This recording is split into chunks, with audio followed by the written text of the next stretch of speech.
All right, here we. Wait a minute, something's not working. Hello, hello, hello. There it is. I think I turned up the volume. Testing the audio. Testing the audio.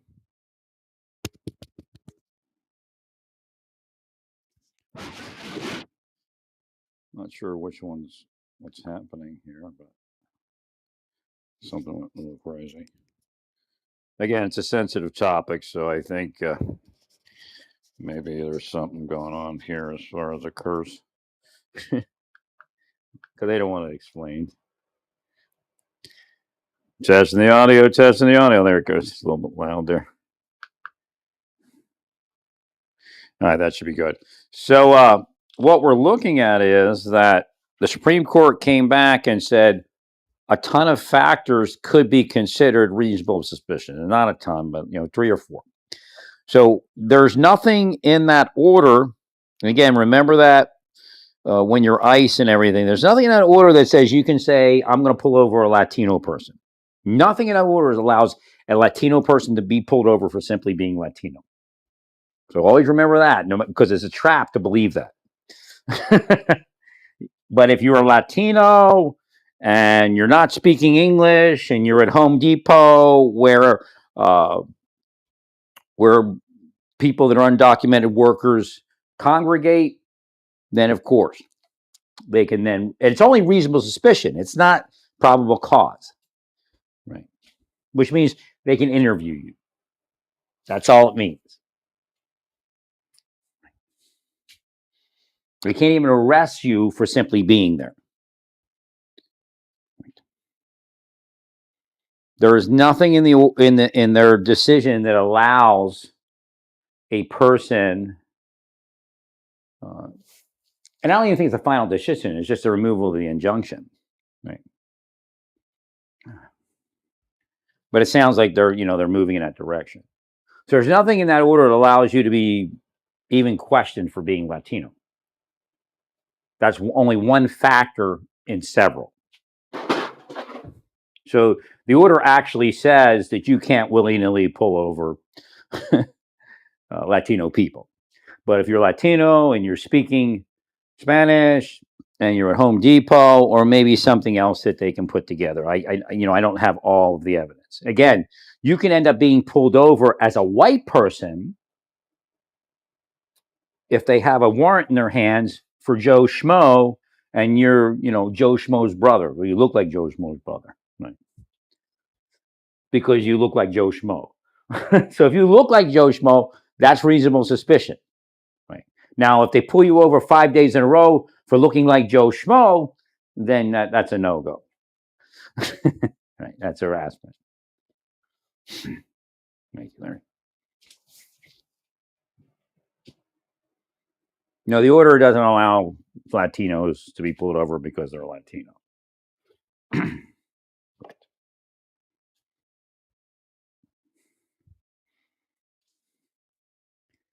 So don't make that mistake and get a big head. I don't think you will, but right.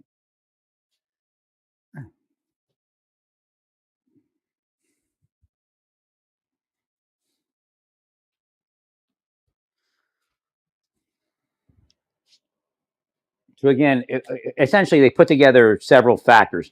It's like any investigation. There are several factors that they put together, and again, people do cheat, people do lie. I mean, cops are no different than anyone else, right? These are the end times, right?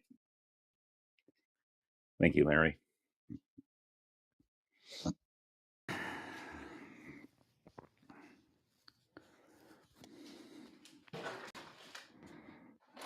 All right, there's no guidance, I guess, yet on it. So again, what's coming in from the field is they want guidance on that order. So I'm not sure if that's still current or what, but that's what I heard in mine.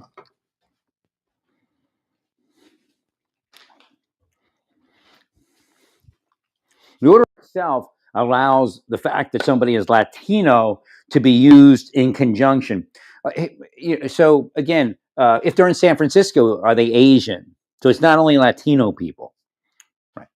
If we have a bunch of Asian people in San Francisco at a place where Chinese people hang out that routinely comes up as undocumented, they're allowed to say, okay, factor one, factor two, factor three, and then have reasonable suspicion to question you.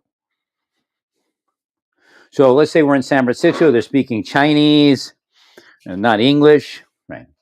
They're in well, actually, let's go with Vietnamese or something. Vietnamese is probably easier.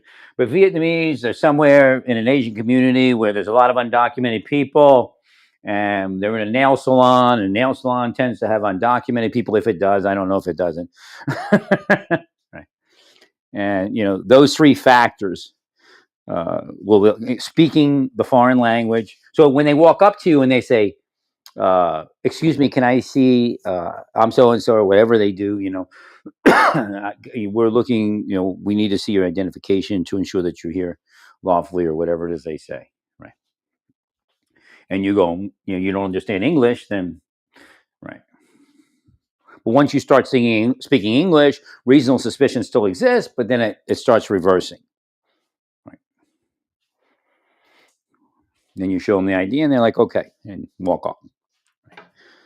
But if you kind of flip them off while they're checking your ID, or want to check your ID because you're an American citizen, they can still arrest you and still detain you until they figure everything out. Right. It's not only Latino people. In LA, it happens to be, again, there are Asian also, but it happens to, there's sections in LA where it would be Asian people, and there's sections in LA where it would be Latino people. Right. But it doesn't mean that just because you see a Latino person that you get to do anything.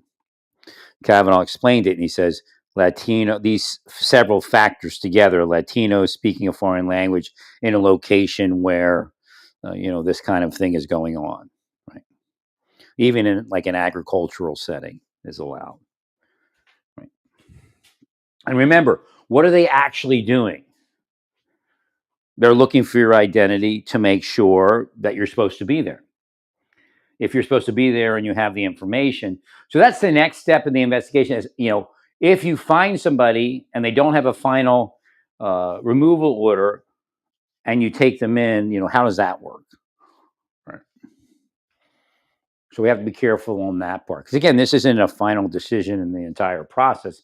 They simply remove the injunction, which I believe they would. Right.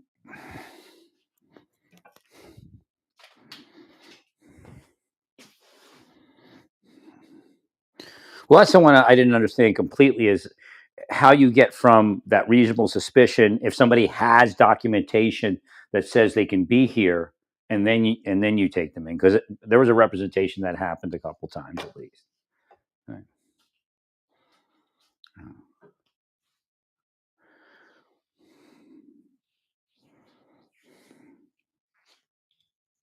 Right, if they didn't overstay anything. And again, it's the same process as when they go to court and then you say you don't have a valid claim, kind of deal. Right.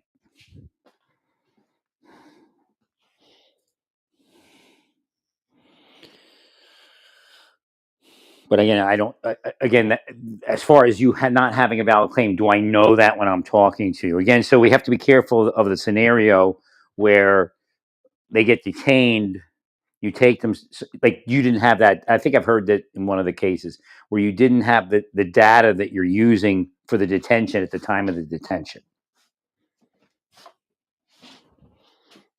Now, you could actually have that information if you were to discuss it, if you had some system to discuss it. Well, if you had somebody, okay, so say they have a amnesty claim in, it looks legitimate.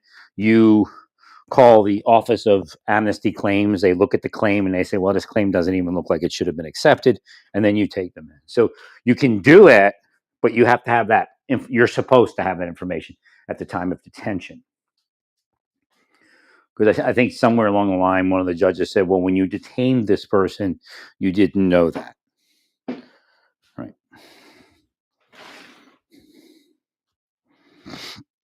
Well, the reality is,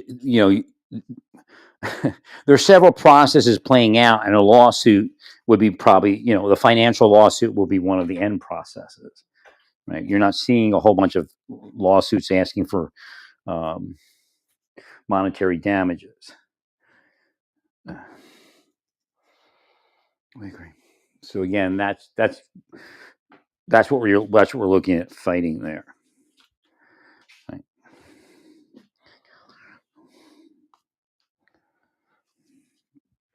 No, there's nothing that allows anybody that's simply Latino to be pulled over. Now, I don't know how you do that, what the reasoning is. Essentially, there's people that, again, I don't even know if it's happening, but people are claiming that that's what's happening. Right.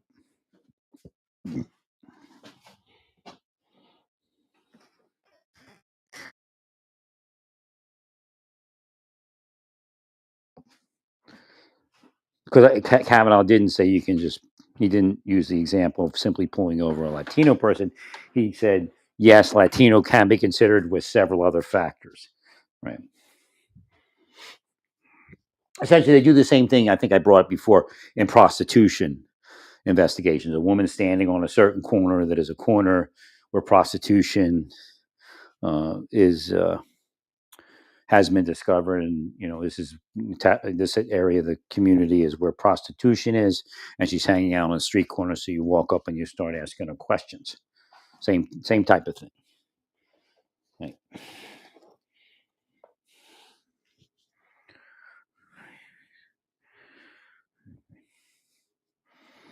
So again, just keep it clean as you can. Don't it's a bad situation. You're put in the middle of it, right? And again, if it would have been, again, like my thing I say, like if people would have took care of the government before I went into government and made sure it wasn't corrupt, then I wouldn't have had any problems. But I had a normal life.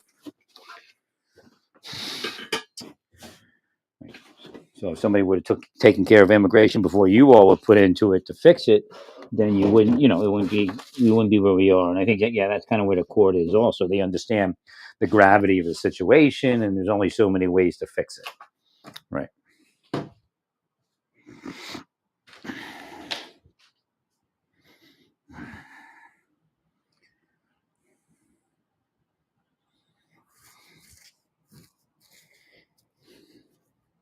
Well, if you were to pull somebody over simply because they were Latino in LA, you could end up with a tort claim.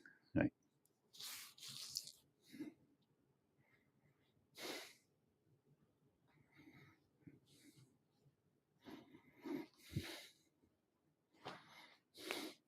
Well, the Marshal Service is kind of in the fugitive thing. The nature of the person being a fugitive is the reason for the. And I guess that's another. Yeah. So you can pull over a Latino person that looks like, if you're holding a case file, and you believe that person looks like fugitive immigrant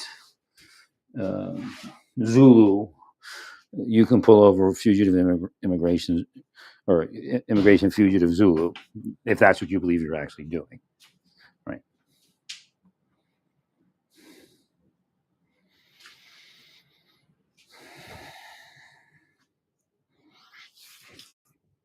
So again, in that particular case, they could claim it's because they're Latino. But if you say, "Look, this is the photo of the person I was looking to pull over, and this is that person," right? You may have or you may say, "My informant said they believed that was the person that I was looking for." Right. Again, that's just the initial breach of that, the reasonable suspicion to interview, right? And identify an interview.